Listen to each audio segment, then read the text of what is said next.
Have you ever been gaming or working online classes and your internet service constantly gets interrupted? First Nations Fiber is about to ensure that just won't happen again. Get ready for high speed at a new level. Click on fnfiber.com and sign up today. First Nations Fiber, empowering people through connectivity.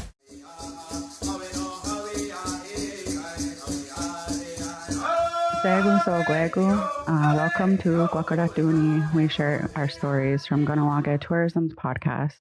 I am Bronwyn Johns, and I'm a representative from Kahnawake Tourism that will be hosting today. We have a special guest in studio today, Ahonwakerane Stacy, who has been leading a lot of cultural revival in the community with the youth. We're very honored to have him here, and we're very excited to be able to share with people in the community and listeners from all over the importance of our cycle of ceremonies. We just had the beginning of the year. We know that the Western society celebrates their new year in January, but for us, our cycle of ceremonies begins in February. So I'm going to let him introduce himself and give you a little bit of background on what you do in the community. So,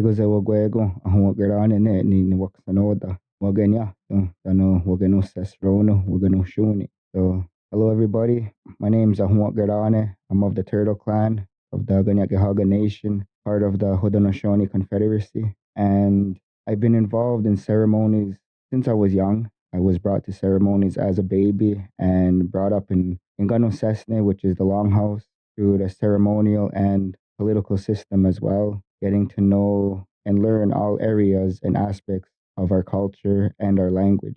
And throughout my life, I strive to educate and teach others of our ways, of our history, of our culture, and to promote ourselves as Haudenosaunee, and to ensure that our language and our culture gets passed down to the future generations, and also for the allies surrounding our community to have an understanding of who we are as people, and how is it that we're still here and continuing our way of life in this day of society. And we went through many changes historically as well as in recent years. And, we're still here, we're still speaking our language, and we're still conducting our ceremonies and living our way of life to the best way possible. And I feel it was always important to educate our own people as well as the youth, and,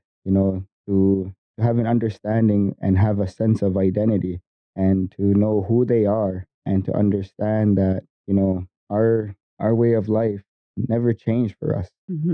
It changed in, circumstantially, we're put on small reservations, but our ceremonies are still held to our highest, and we still conduct ourselves as we did, historically. And we try to, live that in that way of life, but also it's a mindset as well. It's not just, I go to longhouse, not just I go to ceremonies. It's how you conduct yourself from the moment you wake up to when you fall asleep. We say that the longhouse stretches from where the sun rises to where it sets. So everywhere we go, we're always inside that symbolic house. And it's how we live, how we treat each other, how we conduct ourselves. And that really goes back to the way our people live. That's really powerful. You just drew me into that, and it resonates really deeply with me because my grandparents were first language speakers. My grandfather loved his corn gardens, but they went both through the whole assimilation process of being brought into the Catholic or the Protestant religion. And the effects were very visible, and that connection to traditional culture wasn't there. It wasn't readily available for my mother's generation. And by the time I got to my generation, it was. And I remember going to Kahnawake for the first time when I was 16 with one of my best friends, and being brought in there and being welcomed and feeling that I belonged. And the excitement that I had that day to wear my ribbon skirt and go to my grandmother's house, and for her to see that I was in this space, and how proud I was, and how proud I wanted to make her that I was getting back something that she didn't have the opportunity to have. So that's when my journey began back to reconnecting. And my older son, I sent to Gardiwanoru because I knew it was really important for him to have the language. I know it was really important for him to have that base. Psychologists say that you're going to be the most successful you can be in life if you have the base of your identity solid. So I tried to give him that gift because it was something that I was trying to reconnect to also. And we were able to share a lot of moments like that. So it really is something that is a puzzle piece that a lot of people are missing in the community. So having people like you that are doing this work and doing it with such open arms, welcoming, because that's what I think a lot of the fear is that a lot of people have, is that they don't feel that they belong because they didn't grow up in that. So it's a lot of stuff that people are trying to get over so that they can find that place in Ganosesna and feel that good medicine when you go in there. So how do you find it with, like, you came to Deodoni Zakta a few months ago and you did a teaching with us for midwinter, and I pretty much know everything I learned about the big heads. I didn't know about that. That was something that I learned. So I'm constantly learning also. And what is it? How do you feel being in that role in the community of being the person that's asked to come into these spaces and share your knowledge and share your teachings? I feel very honored to be asked to share the knowledge that I have learned growing up. I never thought I'll be in that role. Mm-hmm. You know, I was always interested in learning our language, learning our culture as much as I can or could at the time. And, I'm still learning to this day. Mm-hmm. And, I never thought I would be in teaching in that capacity, but it kind of just happened. Mm-hmm. And, you know, I'm not one to blow smoke up my own pipe and to really, to really, talk about myself in that way. It just kind of happened.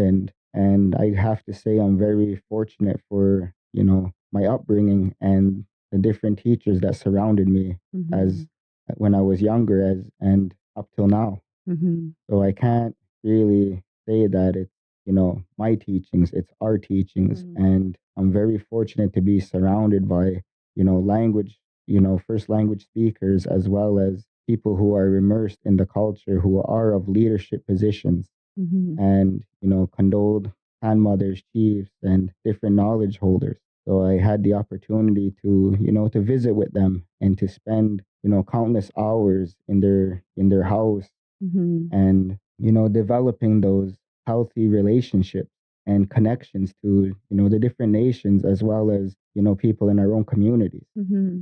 and as well as surrounding communities like Agwazasne, Ganasadage. Mm-hmm. And having that experience, I was able to really attain a lot of our knowledge and to remember a lot of those teachings that were passed down. And some of those teachers are no longer with us today, Mm-hmm. and I was there by their side, hearing their stories, hearing what, how they learned, whether it was songs, dances, or, creation story or origin stories or and ceremonial explanations.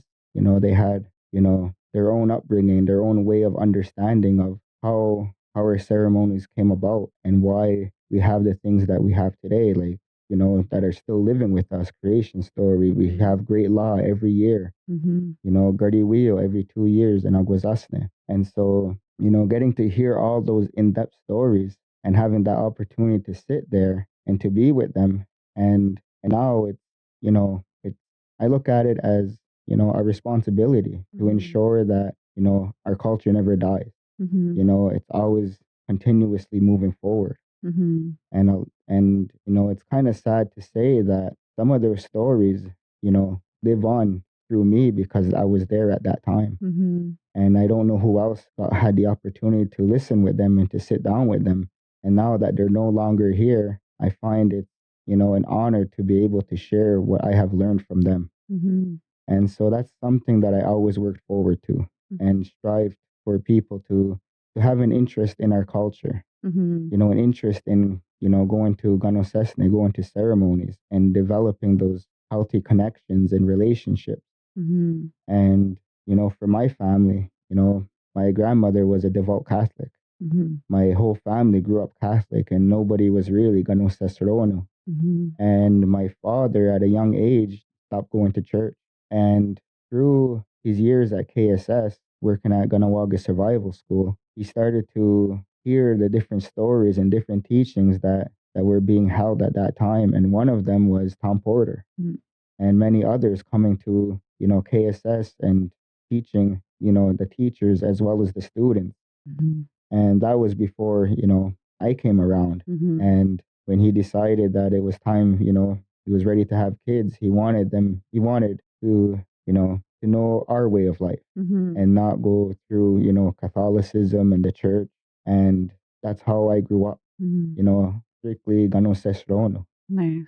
And, he taught me as much as he could, but there was many others that just took me under their wing at that time. And I just, Mm-hmm. I really gravitated to that and really, Like a magnet. yeah, Yeah. I was, retained a lot of it. Mm-hmm. And through that was our language. Mm-hmm. And you can't have one without the other. Mm-hmm. There's always, it's tied together. Mm-hmm. So we have daily conversational ungwehueneha. Mm-hmm. And then there's also the ceremonial symbolic language that lives within Ganusesne. Mm-hmm. So the ceremonial language can be understood right across the board of the Six Nations. Mm-hmm. So if somebody was to speak in Ganusesne and they were speaking Seneca, Cayuga, Onondaga, Tuscarora, Neoni, you can pick up those words and understand what they're talking about, what they're saying, Mm-hmm. because it's very similar, Mm-hmm. very symbolic. Mm-hmm.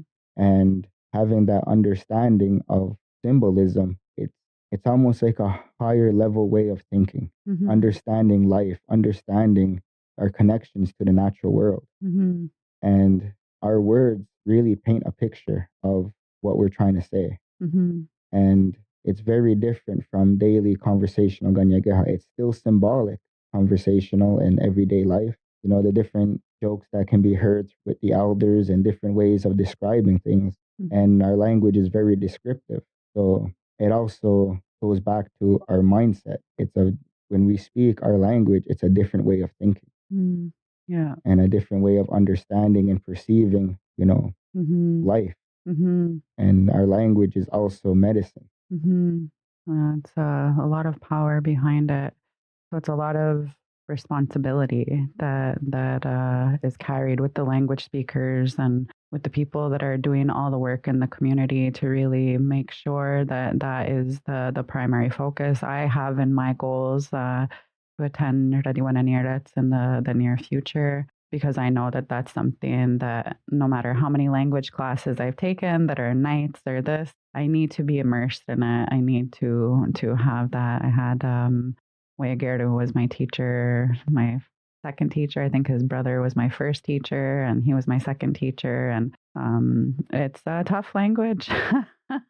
It's a really tough language. But it really, once you get the core words and then you pick them up in other conversations, you're like, oh, wait, I understand what that little bit is being said. And I understand what that little bit is being said. But I think that that's a really hard part too, is that how hard we judge ourselves of like I can read it, but to say it out loud, sometimes it gets stuck in your throat and you're like, oh no, I'm going to say it wrong and people are going to judge me. So I think it's really important to have people that are soft with that whole learning experience and giving that support and that kindness to make sure that we get everybody up on this level and everybody doing awesome together.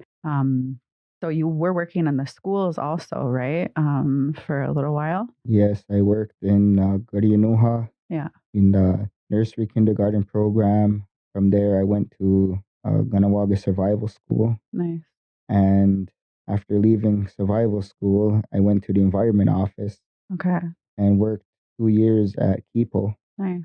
And from there, I learned a lot about more of our medicines, more about our territory, and still imparting, our different teachings within Kipo. Mm-hmm. And I was even asked at that time to, talk about ceremonies, talk about our teachings to the staff, because not everybody was Ungwehue. Mm-hmm. And So that was one of my roles there, was to educate, the ones from our community as well as the outside, Mm-hmm. to have an better understanding of, our land and our Mm-hmm. territory, as well as, our language and ceremonies. Mm-hmm.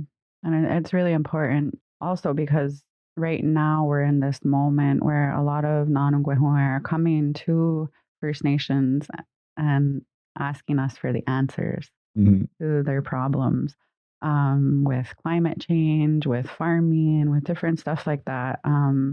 And it's really awesome that they're finally acknowledging. But like you said, it's a whole education that needs to be done, not only for members of our community that have been disconnected, but for our allies, because if they start to follow these good teachings, then it's better for everybody. So it's a win-win. So just to give people who don't know or in the community or from outside, what exactly is our cycle of ceremonies that we have during the year that we just started? So, understanding our cycle of ceremonies, we also need to understand our origin story, Mm-hmm. which is the Jadasawaji Hunzade, and that's our creation story. Mm-hmm. And our creation story tells us how the earth was formed, Mm-hmm. how different people came about that, Mm-hmm. created what we see today. We hear about, the place in Sky World where Sky Woman originated from. And I Mm-hmm. can't get through the whole story. We'll be here for, Days. I would even say about a year. Oh. But the basic is, we always hear that she fell from the Sky World, landed on the turtle's back. Mm-hmm. From there, she gave birth to her daughter, who later gave birth to two twins, and one of them being our creator. And they formed, and I'm really jumping here because, our creation story can be told for over 40 hours. And Yeah. that's still, surface level. Mm-hmm. And so ultimately, they created, everything that we see. Our creator, made medicines, animals, and his Mm-hmm. brother, kind of did the opposite. He had a different mindset, had a different upbringing. Mm-hmm. And, some people will say it's good or bad, but it's more of, kind of like a working relationship. Too Mm-hmm. much of a good thing is not always good, Mm-hmm. and so we hear throughout the stories that story of how our ceremonies came about, Mm-hmm. how our medicines came to be. And later on in the story, when we hear that people are created, we hear about the three principles, having compassion, having love for each other, and having a good mind. Mm-hmm. But also with that is what we call Ohandagari Wadekwa or Ganhuaradunsera. And that's the words before all else. It's our way of giving greetings and acknowledgement to all of the natural world, Mm-hmm. starting with people, then the earth and the waters, and we work all the way up to our relations in the skies, the four winds, the Mm-hmm. two orbs of light, the thunder beings, Mm-hmm. the stars, our creator. And it's confirming our relationship to the natural world. Mm-hmm. We say that we work together, degari huayna wakunje. We work together on, we go about this way of life. And, we wouldn't be here today if it wasn't for the waters, the animals that provide for us, Mm-hmm. the birds, the trees. And we know today that they're also in a struggle. Mm-hmm. So it's up to us to help them out now, Mm-hmm. and in that story early on, it was you need to give acknowledgement. Mm-hmm. You need to say these words to them to encourage them to carry out this responsibility to help us live. Mm-hmm. And throughout this our creation story, we say there was always a time where we forgot. The other twin got into our minds and caused us to be, neglectful, forgetful, taking things for granted, Mm-hmm. as well as neglecting ourselves, Mm-hmm. our personal selves, but as well as taking for granted our relationships, Mm-hmm. families and friends. And so they say we became in such a poor state. Things happened to the earth that changed and we became very poor. And we say that, our creator came back to us and reminded us of Mm-hmm. our responsibility here, but also adding another ceremony, another aspect to our life to put something in place so that we don't forget. Mm-hmm. But as years down the road, we forget again. And he just kept sending messengers as well as returning to give us our ceremonies. And we hear by the end of the near the end of the story, he laid out the whole cycle that we have today. Our 13 moon cycle. And it's a long story. It's a lot of teachings to really to get to understand how this all came about. But that's the gist of how it came to be, was being forgetful and neglectful. And throughout this story of creation, it's not just a story. It's also a guide of how we live our lives. So when we hear that story as a young child, they give us a base. They don't give us all the nitty gritty and all of the heavy details, because we're not ready for that at that time. Our minds are too young. And also they want to downfend our minds that we're not impacted in a negative way, because it's not, it's not all sunshine and rainbows.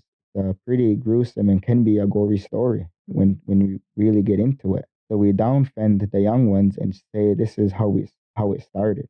And as you get older, you get a little bit more teachings, and as your mind starts to grow and you start having different experiences in your life, you start to find yourself in that story. Where you are right now, you can find yourself in that story, and it'll help guide you through, the difficulties or the hardships that are, faced in our daily lives. And it's a teaching guide, as well as an explanation of how we conduct our ceremonies to this day.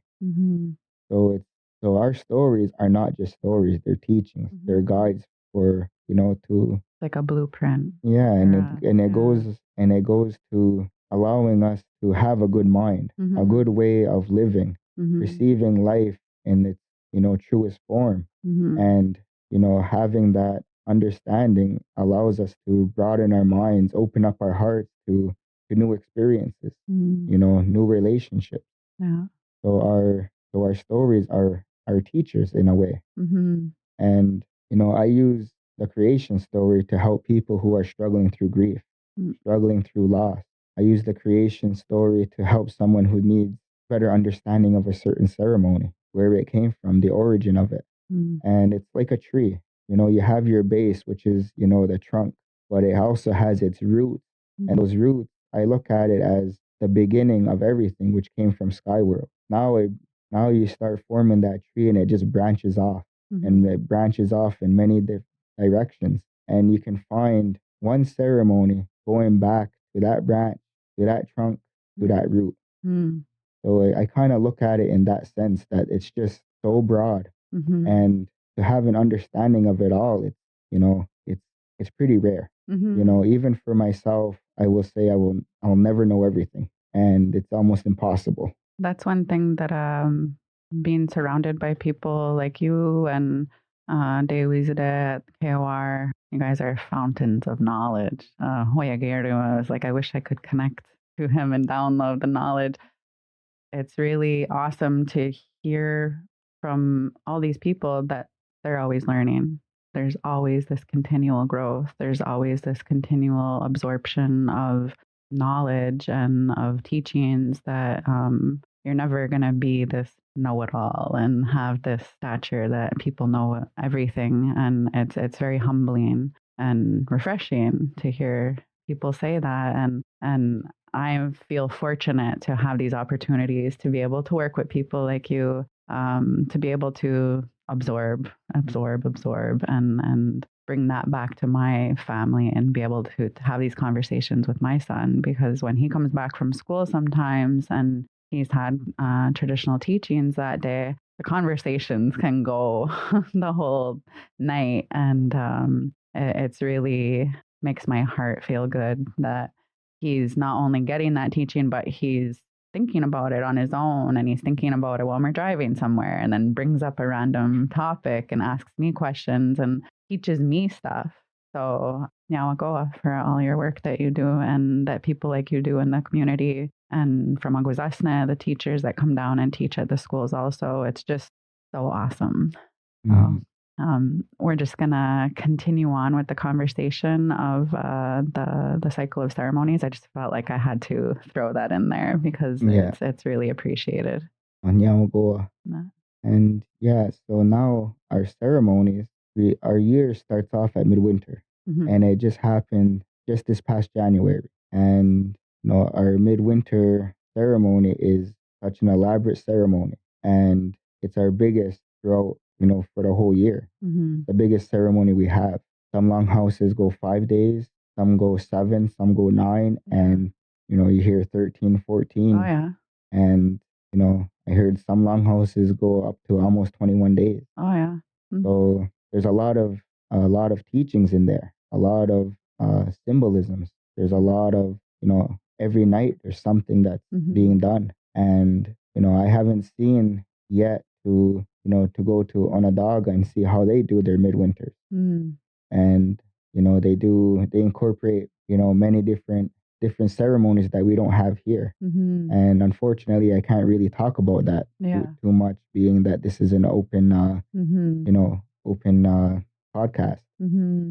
But I will touch on that our first ceremony is what we do, or is what we call stirring ashes. Mm-hmm. And it's the renewal of our year. It's Mm-hmm. the renewal of all of life, and we're asking for life to continue. We look at our people historically. Winter was always a hard time for us, Mm-hmm. and not just for us, but for the natural world as well. Mm-hmm. The animals. We see how deep the snow is. We see, how harsh winter could be. Mm-hmm. Just the other day it was minus 20. Yeah. you know, and we're lucky to have, central heating, Mm-hmm. wood stoves, propane stoves, the luxuries that we Yeah. have, today. And yet still, winter is still rough on people. Mm-hmm. People still go through a hard time. Yeah. Cars don't start, Yeah. so there's different struggles even in today's world. But we Mm-hmm. look at our people back then, winter was harsh. Mm-hmm. And we lived in bark longhouses. We had to hunt, and plant enough and hunt enough to sustain ourselves through the whole year. Mm-hmm. And with that ceremony, we ask that we see life the way we seen it the year before. And there's no guarantee. Mm-hmm. We always understood that tomorrow is never a guarantee. Mm-hmm. There's no guarantee that we'll still see everything next week, Mm-hmm. next month, next year. And in our understanding is that we stir those ashes, and we burn that tobacco, and we ask for life to continue for us, Mm-hmm. that we can still be fortunate to still see each other, as well as still see the natural world. Mm-hmm. So that's stirring ashes for us, is renewing our year, renewing ourselves, as well as letting go of those hurt. Mm-hmm. The wrongdoings that we may have done, or the things that had happened to us. We can start to let them go, Mm-hmm. and to move forward in the best way possible, having an open mind, an open heart, and allowing yourself to be No worries. to really encompass all of life and what life has to offer. Mm-hmm. So we stir those ashes, and it reconfirms our relationship to ourselves, our families, Mm-hmm. and the natural world. And you look at winter, well, even further, we look at the fall time. Mm-hmm. We start to see the leaves falling. We start to see, the grass is starting to change color, and the animals are starting to slow, becoming a little bit dormant, you know. And as time goes on, we see that now there's a little bit of frost. The waters are not running as swiftly. More of the animals are becoming scarce, and all of the beautiful flowers and the medicines are now, Mm-hmm. going into this dormant state. And, looking back, hundreds of years ago, thousands of years ago, it was almost like life was pulling back from us. Mm-hmm. Life was receding from us. And we didn't know how long that would be. Yeah. We know today winter doesn't last forever. Mm-hmm. But, back then we didn't know how harsh or how long it was going to be. Mm-hmm. And so it became almost like a poor state for us. Mm-hmm. And even today we hear of, winter blues, Yeah. seasonal depression. And we know, and we always said it, that our sun is also pulling away from us. And that affects our minds, it affects our health, it affects our bodies, even even our spirit. And, through science, they start saying, well, now you're lacking vitamin D, vitamin D deficiency. They're now, doctors are giving medication because a lot of people are, have that vitamin D deficiency. Yeah. But we always said it. We always said that our bodies are changing because life is changing around us. And that's how harsh winter is to this day, and we give thanks and acknowledgement that now we're approaching spring, more life is coming to us again. That now we're starting to see everything that we asked for. And we just had another ceremony just this past weekend, opening the trees. And in there, we do a stirring ashes ceremony again, just one song. And that's to reconfirm that everything we asked for, all of the good fortune is now, we're starting to see it slowly. Nice. The weather's starting to change. And now it's getting closer to the wahta season, the maple season. And that's the first medicine that's coming to us, to cleanse our bodies, to cleanse our minds, our hearts, our spirit. And we give acknowledgement to that. And it also opens up the small game hunting season. It opens up the woods to say that now we can go out and start looking for animals again. And mainly, the partridge, the grouse, the rabbits, and the game birds that are coming back, the geese and the ducks. Once midwinter hits, it stops all big game hunting. Because now we have an understanding that life is hard for us, but it's even harder for the animals. And we know that throughout the fall time, that's their mating season. So a lot of the big game animals, they're now carrying their babies. They're going to be pretty soon giving birth to their young. And we don't want to stress them any further. And we also don't want to hunt any females. And you look at the deer, the bucks will drop their antlers. So you can't So tell. it would be very hard to tell. So we really try not to hunt unless it's absolutely necessary. But now with all the game birds coming back, now a geese can weigh up to 35 pounds. Yeah. They're pretty heavy, and Yeah. they do carry a lot of meat. And especially now that they went down south and ate all of the vegetation down there, now they're coming back with a different type of nutrient. Talking with different hunters and also hunting myself, a spring goose and a fall goose don't taste the same. Makes sense. They're both good, Yeah. but you can tell the difference. Yeah. No, it makes sense. And so now we acknowledge all of that life through this, what we call andawasta stada. And symbolically, that means we're filling the trees with sap. So how do we fill trees with sap? We don't have sap to, you don't have anything to fill the trees with. It's symbolically saying that now they're getting ready to start producing it. And we're soon to be nourished by their power, by their strength.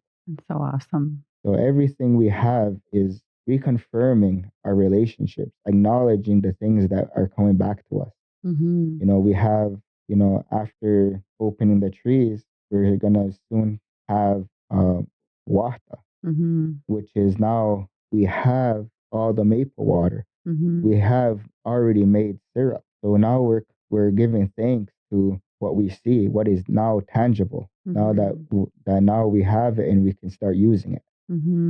And so it's all confirming and everything that we're being provided with.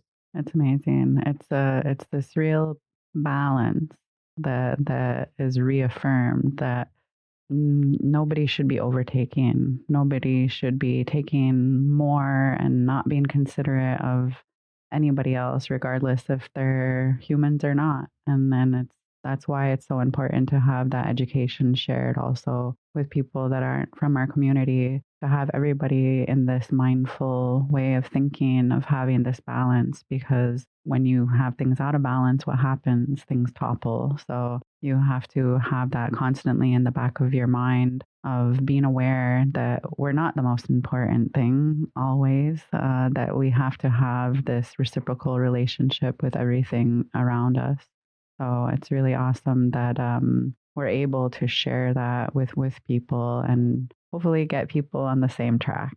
hmm So after the Wata season, then you have the seed ceremony or the. Opening the garden. Oh, okay, yeah. But you touched on something that, I just want to reiterate Mm-hmm. is that, we're not above nature. Mm-hmm. We're part of nature. Exactly. And we have to remember that we have a working relationship. Mm-hmm. We're not going to be able to survive Mm-hmm. if, nature pulls back. Exactly. And that's one thing that I talk about when I do tours, is a simple example is the orcas out west. They've started attacking boats.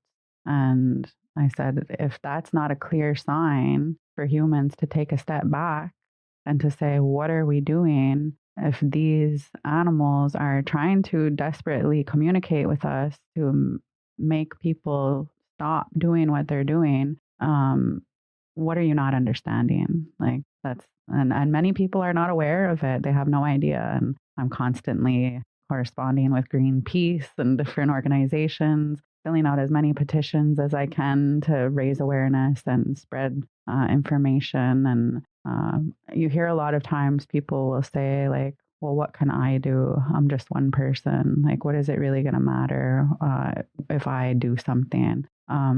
But people have to remember that you have a lot more strength in your voice, in your presence, and that we need to advocate for nature and the animals because they don't have a voice and people aren't listening to them. So it's something really important that needs to be brought to the forefront, especially with this whole climate change that's happening. There's a lot of denial in it, and the proof is all around us, and hmm nature is yelling at us. And it's really important that we listen. And we see examples throughout, history of, the effects of losing one species. Mm-hmm. If you look at the history of the Yellowstone National Park, Mm-hmm. wolves were eradicated at Yeah. one time. Yeah. And I don't know what year it was. There was an introductory of wolves, and it changed the whole ecosystem. Yeah. I heard there was even a tree that grew that hadn't grown since the wolves were eradicated. Yeah. So Yeah, and more very. medicines came Yeah. about, cleaner waters. Yeah.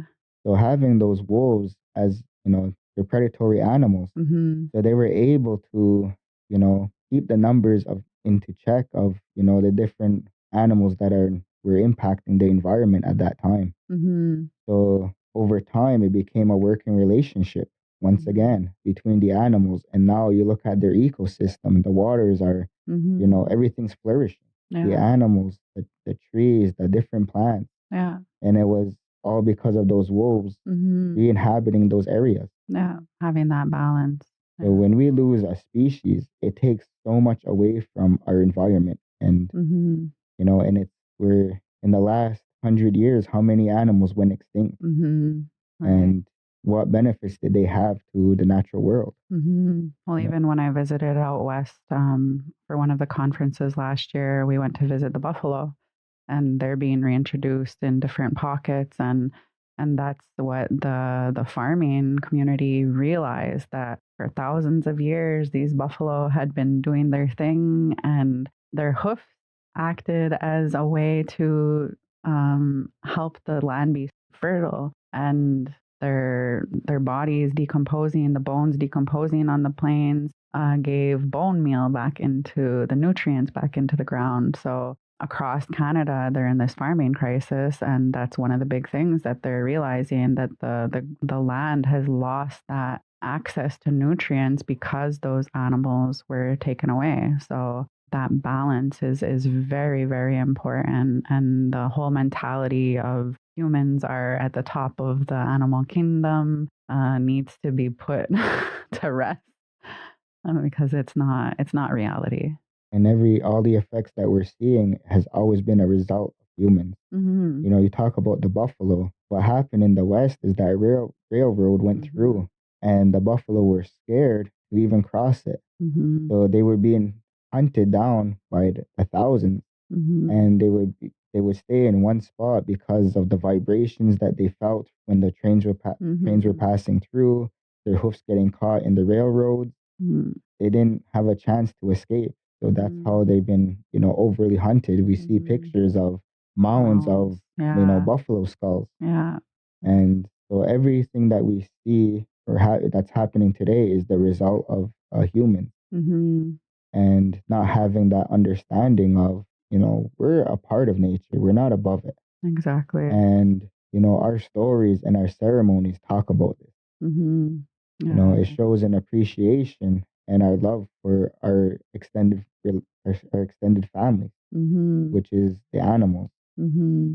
That's what with my gang, we're outside every day as soon as the weather allows it. I had my first fire last month when the snow all melted. I was like, okay. And the kids just love being outside, and people really don't realize how much of a gift it is to just spend a bit of time outside and just be still for a little bit and just take it in. A lot of people have depression, anxiety, all these different things. And I always try to encourage people to just spend a little bit of time outside and disconnect from things. And especially the youth, because the youth are so on their technology all the time. And when we do our leadership program in the summer, that was really to have that balance. So, yeah, you can have your phone, you can have your tablet, you can have everything, you can play your games, but have that balance where you're also spending that time outside and being connected to the land. It's so important for your health.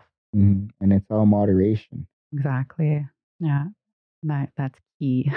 Yeah. And we see it today with, video games, TV, cell phones, Mm-hmm. iPads, whereas even when I was growing up, and I'm sure you were the same way, Mm-hmm. you were always outside. Yeah. There was no such thing as an iPod at the time. No. There was no such thing as having a cell phone, and, No. even the cartoons that were playing, it was early Saturday mornings and they stopped, And that was it. and that was it. Yeah. Unless you want to watch news. Or some soap operas with your dada. Yeah, exactly. You were outside. Yeah. Now we're seeing kids, young ones, being raised on the iPod or Exactly. iPad. Yeah.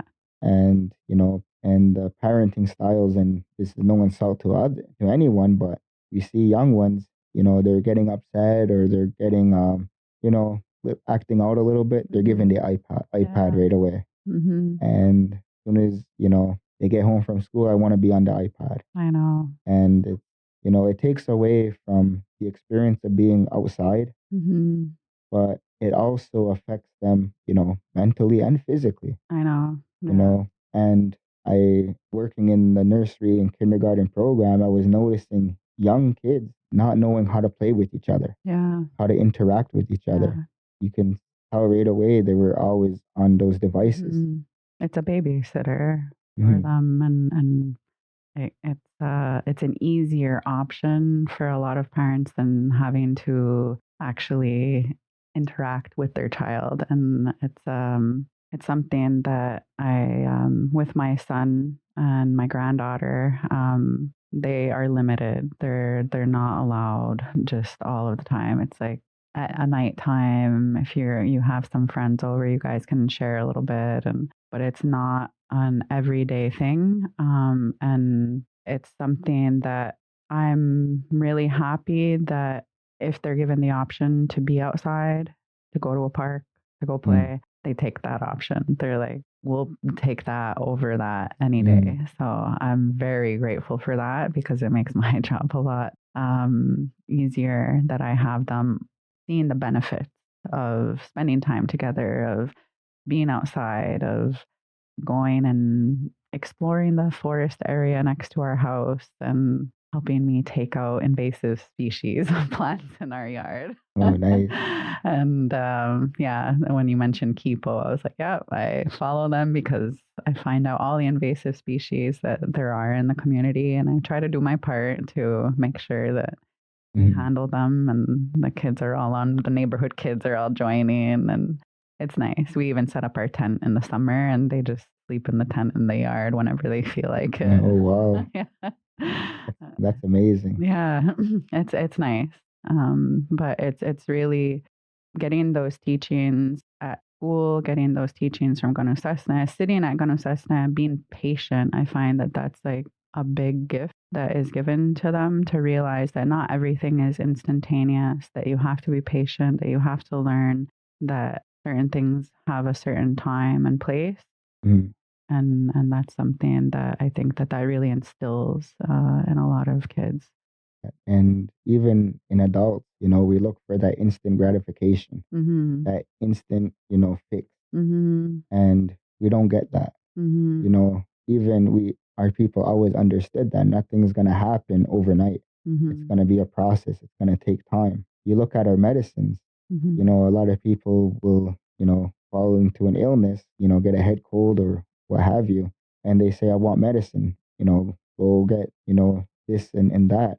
And they're looking for that, that quick fix.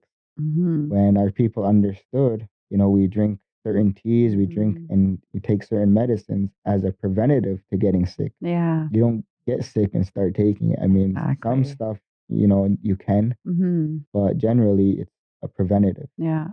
And, in this day and age, everything is such fast paced. You want Mhm. everything done right away. Mhm. And you look at different teachers, as my current position in education, working with culture and art language, Mhm. it's a lot of people want things right away. Mhm. And, to really understand one teaching will take hours Mhm. to get from, to understand it thoroughly. Mhm. And, being out in nature, like you said, it takes you back. It Mhm. slows things down Mhm. and it allows you to process Mhm. your mind and your spirit, reconnects to the natural world. Mhm. And it really, it's peaceful if you can just sit in the woods, even for an hour without doing anything. Mhm. Those distractions are no longer there. Mhm. And you start to really feel and, feel the feelings that you don't really get to feel on a normal day. Mhm. And to feel those emotions, whether it's, a positive or, there's something that's on your mind and it brings out some tears. Yeah. That's something that we don't all experience all the time. Mhm. Mhm. And we have ceremonies for that as well. We hear about sweats, we talk about fasting, being out in the woods, 4 days, Mhm. disconnected from everything. Mhm. And all you have is yourself and nature. Mhm. And to really embrace and acknowledge that, I'm sitting here all on my own. I'm in this area and all it is nature. Mhm. And you have that, belief that they're going to take care of me and I'm going to come out of this. Mhm. So we do have those ceremonies that, reconfirms our relationship Mhm. and establishes, a connection to our own self. Puts you in perspective Hmm. of your place in the world and in the universe, and makes you be appreciative.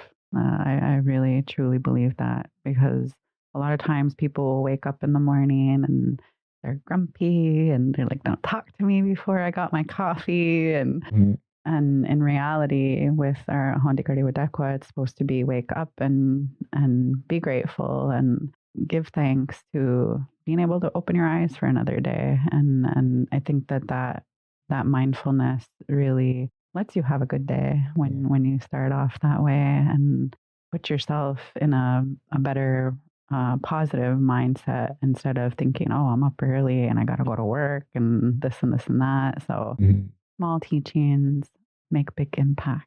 Yeah. Yeah. And I heard it a lot through one of my teachers, Sagobunyugwas, Tom Porter. He says, when you wake up and that sun hits you right in your face, it's like your first hug that you're waking up and already you got that warmth, you got that hug, you see that light, Mm-hmm. and be appreciative that now you see another day. Mm-hmm. And that's one thing he always said. Mm-hmm. And you hear it through even other elders as well. Yeah. They say one is a rio, Huh. and you loosely translate that to it's a nice day. Mm-hmm. But really, if you look at it, it's full of spirit, Uh, I love that. So that's just one word that has a very impactful symbolic meaning behind it. Mm-hmm. You look at life, it's full of spirit, it's so vibrant, Mm-hmm. not just a nice day. Mm-hmm. And every day is a nice day. Mm-hmm. Every day you wake up and you're surrounded by family, you're surrounded by friends and community, Mm-hmm. and you look outside and nature's flourishing. Mm-hmm. It's a nice day, Mm-hmm. full of spirit. Yeah, exactly. It's a gift. Yeah. When I wake up, I get the sun and I get my granddaughter popping over the side of the bed. Good morning. And Mhm. it's so refreshing to just see that joy and that appreciation for getting to be around her relatives. And yeah, it's really something that I feel very fortunate to have. And even though I've been on this journey, I just turned 42 yesterday.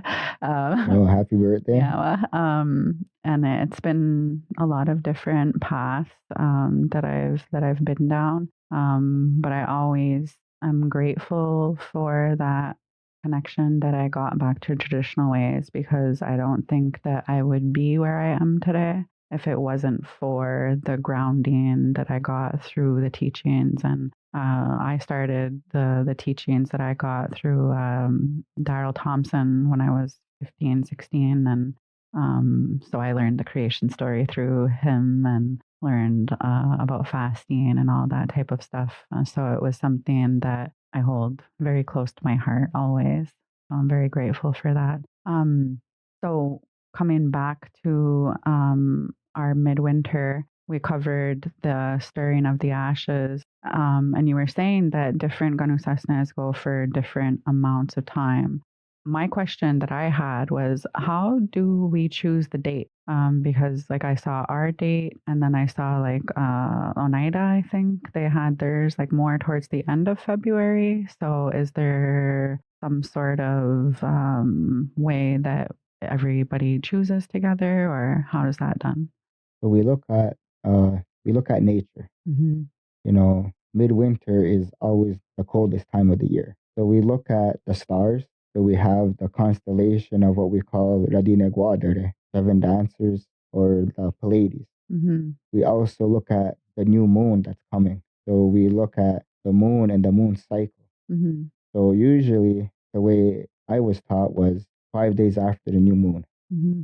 And 5 days meaning that we would allow everyone to participate in the ceremony, Mm-hmm. women included, when it comes time for medicines, Mm-hmm. because we, in our understanding, and women go through that cycle. Mm-hmm. And our people were had a different lifestyle back then. Mm-hmm. We say that women would often be finish their cycle 5 days after the new moon. Mm-hmm. So having that understanding 5 days after the new moon allowed women to Participate. Mm-hmm. participate fully in the ceremony, Mm-hmm. because when women are under moon cycle or are pregnant, we say that they're most powerful at that time. Mm-hmm. So whatever medicines that we are making, or medicine ceremonies that we are putting through, they say they have the power of kind of taking that away from where it needs to be, Mm-hmm. because they're so powerful, it's drawn to them. Mm-hmm. So it's not a negative thing. Mm-hmm. It's just an understanding of how women are, and and how women are so powerful at that time. Mm-hmm. Carrying a child is one of the most powerful things, I think, Mm-hmm. is that people can do. Mm-hmm. And then having the cycle, it's and I mean, you're a woman. I can just tell you the things I was taught by the women in my life, as well as people in leadership. Mm-hmm. It's a cleansing. It's a Yeah, natural cleansing. exactly. Relieving all of emotions. Mm-hmm. Anything that's kind of hindering your ability to think clearly. Having an open mind, it's cleansing your Mm-hmm. a lot of toxins, a lot of things that you don't need to be holding on to. Mm-hmm. So it's a very powerful time for you. And, Mm-hmm. and when you're carrying child. Yeah. I mean, you can speak more on this Yeah. than I can, but No, it's amazing. It's magic. Yeah. Yeah, it's something that is really you can't even compare it to anything else, but it's just it's something that where I wake up every morning and give those kids hugs, and I'm appreciative for them and in awe really of the way that we're born and created, and that this is something that is so magical and powerful, and that it shouldn't be taken for granted. Yeah. And to have the understanding that, women are most powerful at this time, and we say that we're going to allow them to come in after 5 days after the new moon. Mm-hmm. And so they don't miss anything. It's about having that respect That's awesome. and that love for each other, Mm-hmm. and never to look that as a negative thing. Yeah. Yeah. Oh, that's really something that Western religions kind of had the opposite spectrum of it, like that it was a negative and that it was you were unclean and that you shouldn't be in men's presence. So growing up, I think that that was actually the biggest part of me pushing back against organized religion with my family and saying that I don't agree, that I'm, as a Haudenosaunee woman, told that I'm my most powerful, but this book is saying that I'm unclean and not good. So I was like, you can keep that, and I'm going to go this way. So that was actually a big reason why I questioned and why I made that choice on my own to return back to traditional teachings, because that to me was, it didn't fit. It didn't fit for what I felt in my soul. Mhm. So yeah. And as a man and a young, as when I was growing up as a young child, I was told about these things. Mm-hmm. It wasn't hidden from me. Mm-hmm. And growing up amongst, not even my family, but I can say, my traditional aunties and Mm-hmm. traditional uncles, Mm-hmm. and they told me that you as a young man should know what women are going through each month. Mm-hmm. And, when you fall into a relationship, that's the time where you need to have the most patience, the Mm-hmm. most understanding, being the most loving and caring, knowing that, this cycle, there's a lot of changes, hormonal Mm-hmm. changes, and you need to be there for them. Mm-hmm. Be supportive, be loving, be understanding. Mm-hmm. And even more so when they are pregnant. Mm-hmm. They say that when a woman's pregnant, the man is also pregnant. Mm-hmm. So he takes up those roles and responsibilities as well. Mm-hmm. And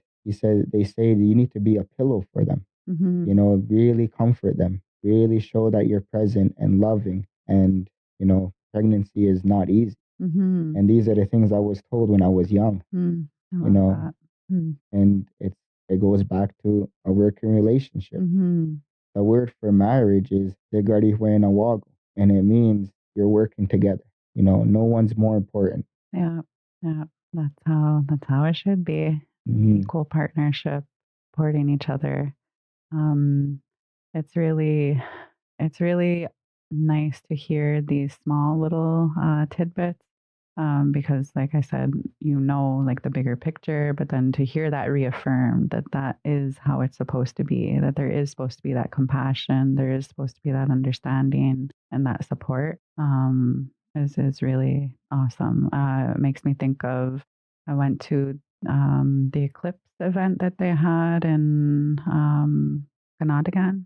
Yeah. Okay. So they had the eclipse event out there 2 years ago, and I was curious. I went to go check it out, and there was a really beautiful moment after the eclipse happened, and Teresa Bear Fox was there, and she had the men line up on one side and the women line up on the other side, and they sang a song to each other of apologizing for anything that had been done to the other, and to say that they wanted to move forward in a good way. And it was just such a beautiful moment. It was such a simple song, but had carried so much in it. And it was Mm. so nice to see that not everything is perfect, but acknowledging and trying to move forward in a good way is really, really important. And to be there for each other was Hmm. really nice. Wow, sounds really It powerful. was. It was. It was. It was really nice. We all had a really nice time for that eclipse, and it was a nice moment of gathering for Mm. everybody. It's a long journey, but it was worth it. Yeah. So we're almost gonna be done. So if you have any like final things that you want to like wrap up, Hmm. you can have the like little final part. Yeah. And I just want to, reiterate that nobody's perfect. Hmm. Nobody has all the answers, nobody knows everything. And, being part of ceremonies and leading up ceremonies and doing teachings, I always say I do the best that I can with the time that I'm given. Hmm. I'm never going to be perfect. No one's ever going to be perfect. And to understand that we're all still learning. Hmm. We look at leaderships in the Confederacy, knowledge holders. You mentioned Saguanahawe, Daryl Thompson. I mentioned Sagugan Yugwas. They're also my teachers as well. And, they say, I don't know everything. Hmm. You talk about, I talk to first language speakers in the community and who are looked at to, for advice and for words and for, even when I was in Dadiwananira, one of my teachers was even calling elders. I forgot how to say this, and a lot of those elders, pretty much every single one of them will say, I'm still learning. Hmm. And we're the ones looking, towards for advice. And they say, Hmm. oh, I'm still a beginner. Now, where do we fit in now? Hmm. So we're always still learning, Hmm. and it never stops. Hmm. And I heard many times through different elders, they say, we'll only know everything once we're gone. Hmm. That's when all of our questions will be answered. Oh, that's So it's a lifelong journey. Everybody's on different paths, hmm. and we all will find a way to get to where we want to be. Hmm. And there's no how would I say it? There's no limit on Hmm. what we can learn and what Yeah. we can do. Hmm. And there's no criteria where we should meet. We're all Hmm. different. Hmm. We're all still learning. We might Hmm. be at different levels in our learning, but we're never higher than the other. In our teaching we say sate jungwate. We're all at the same height. Hmm. There's no one more important than the other. And even we look at our leadership, who we call Rodiane or Rodianesto. In the English, we say chiefs. Even them, they say, we're not higher than the people. Hmm. We work with the people. Hmm. And so there's no hierarchy in our Hmm. society. Hmm. And we just do our best Hmm. and to try to learn as much as we can, try to pass on to the best of our ability. And, for myself, I was fortunate in my upbringing and being taken under the wing of many knowledgeable people. And I'm just doing my part to share, what I have learned to the Hmm. best of my ability. Hmm. And I really don't feel like, I'm anything more special than somebody next to me. Hmm. It's really very humble on your part. But I am very appreciative to have come cross paths with you in our lives, working with your dad at tourism and just being able to have different teachings with you. I could listen to you talk all day. When you did the teachings the last time, I was like, I want more. So, Nyawakoa for everything that you are doing and for everybody that's in the same boat as you, that's trying to really just gain as much knowledge as you can and share that knowledge also. And really just keep being you, keep being awesome. And the kindness is really something that I think is going to really benefit all the people that you come in contact with, because it's something that touches you in your heart, and that you're able to pass that torch on to other people and realize that we're all in this learning journey together, and we got good things that we can do, and we just need to unite together and keep supporting each other. So Nyawakoa for joining us today, and we will catch you next time for the next ceremony. And Nyamagoa Zawagwego. And, I encourage you all to keep learning and our culture, our language to the best of your ability. So with that, Dios. Nyawakoa. Ana. On it.